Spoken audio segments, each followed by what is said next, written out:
my name's Emma Holly, and I want to thank you all for coming to my program, Save the Dark, Turn Off the Light. This is going to be about light pollution. It's about 10 minutes long, so if you need to use the restroom or go get a drink of water or something, just be advised of that. So as I said, this is about light pollution. Does anyone really know anything about light pollution?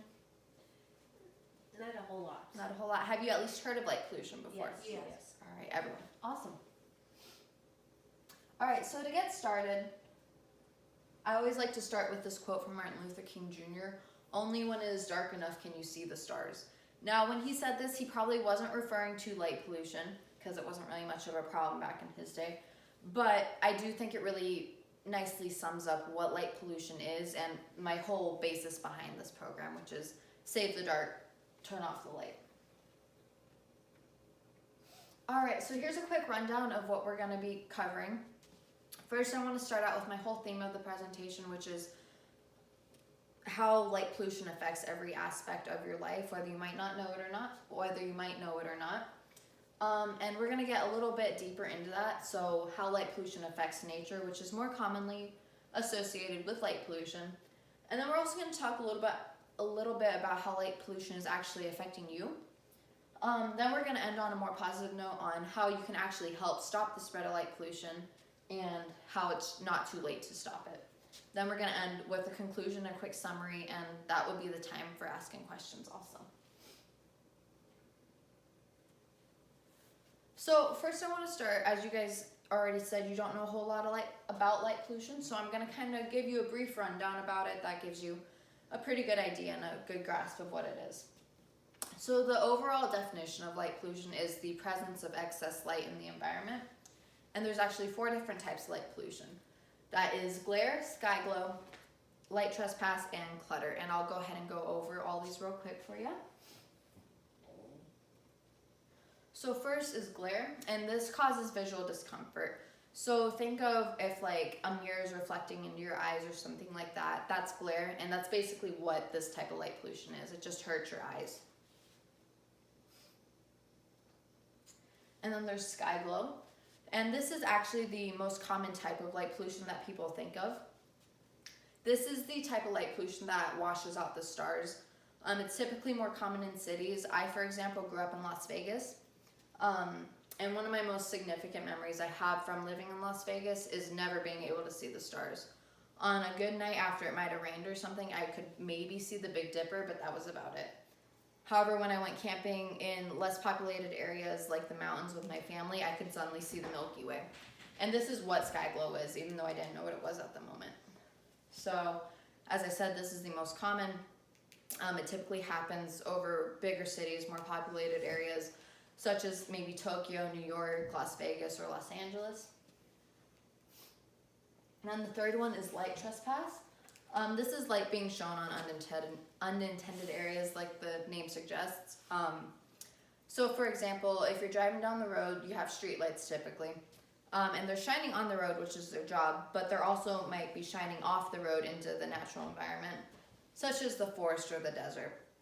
And this affects the natural environment and the ecosystems, which I'll get into a little bit more later. And then the last one is clutter, and as the name suggests, it's just excessive and confusing grouping of lights. Again, this is also mostly common in bigger cities, and this has a pretty significant impact on the natural environment as well. And I'll get into that a little bit more later. All right, and then we're gonna get more into our theme, which now that I've given you guys like a basic rundown of light pollution, and that is the fact that it touches every aspect of your life and parts of the world that you might not even know it is affecting. So first we're going to start with light pollution in nature. So can anyone name any ways that light pollution might affect nature that you've noticed? You can't really see the stars like you talked about. Yep, sky glow, washing out the stars at night. Can it affect birds' migration? Yeah, it actually can. I'll get into that a little bit more later. Those are both great examples. All right, so as you guys said, it does affect the sky. However, it isn't just hurting the sky. So sky glow is what washes out the stars, and this actually leads to a chain of bad negative impacts on the environment. For example, nocturnal animals such as bats, it disrupts their lifestyle and how they're able to survive and their like hunting habits. And a less commonly thought of aspect is the predator-prey relationship in the environment. So predators that typically tend to hunt at night, they rely on the cover of dark, and then their eyes are adapted to the dark to be able to hunt their prey. However, when there's excessive light that's shining down, it kind of allows the prey to escape easier, and then it offsets the whole predator-prey relationship and balance in the environment. And then sea turtles. So everyone knows about sea turtles and how they're affected by plastic pollution, whether that's them eating plastic bags because they think they're jellyfish, or I think just about everyone's seen the picture of the sea turtle with a straw in its nose. Unfortunately, they don't catch a break with light pollution either. As most people might know, sea turtles, how they're born, they are buried in the sand on beaches, then they hatch, and they typically rely on the moon or the sun to find their way to the ocean. However, if they were to possibly be born near a big city or somewhere with just a ton of unnatural lighting, it can throw off their sense of direction, how they find their way to the ocean. So sadly, sea turtles can't catch a break here either. And then, as you mentioned earlier, bird migration is also heavily affected by light pollution. So birds migrating at night, they tend to rely on the moon or the stars to have their sense of direction. But when there's light pollution such as clutter, like I mentioned earlier, it really confuses and offsets the bird's sense of direction and can sometimes lead to their deaths and other just terrible things. All right, and now I want to get a little bit more into how light pollution is directly affecting you. Yes, everyone knows that it's affecting nature, but it doesn't have that big of an impact on me, does it? Well, that's not right. True. Does anyone have any personal experiences with how light pollution has negatively affected them? Sometimes it's a little hard to sleep with all the sky glow. Yep, that's exactly it. Glad you picked up on that word. And that's actually the biggest health concern with light pollution. I'm sorry, what was your question? Whenever you're in a dark room, it kind of hurts to turn on the light. Yep, that's kind of a more concentrated version of light pollution, I'd say. It really isn't light pollution necessarily, but it kind of is a good example of how it might be able to damage you. So as you said, light pollution has affected your sleep and caused insomnia. This is actually because it disrupts your circadian rhythm. Has anyone heard of the circadian rhythm? I've heard of it, but I don't know about it. All right, awesome. I'm glad you've heard of it. So it's actually your body's natural rhythm of how you fall asleep and wake up. Your body typically, you fall asleep when it gets dark out and you wake up when the sun comes out.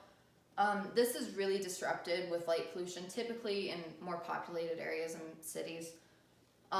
Because the light offsets your circadian rhythm, you might not fall asleep and wake up as you should be. And when this is disrupted, it causes symptoms such as insomnia and slowed reaction time. So an example of this would be, say you're driving down the street and then the green light suddenly turns to red. You don't have enough time to process that because you didn't get enough sleep, and then you end up running a red light. And then I'm sure, as everyone knows, lack of sleep can cause mood changes. Whether you've been on the giving or receiving end of that stick, it's never pleasant. And then also glare causes some damage to you. It's very damaging for your eyes. So think of if you stare into the sun, it's not healthy for your eyes. It kind of does the same amount of damage, just on a much more limited level. All right, and then also I kind of want to just put it on a more positive note.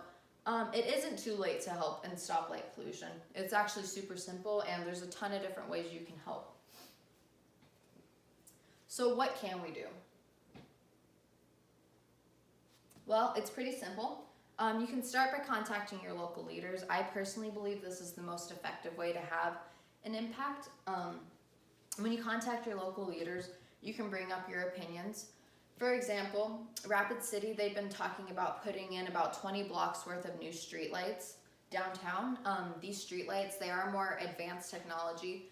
However, that really just means they're brighter and they cause more excessive light that's polluting our environment.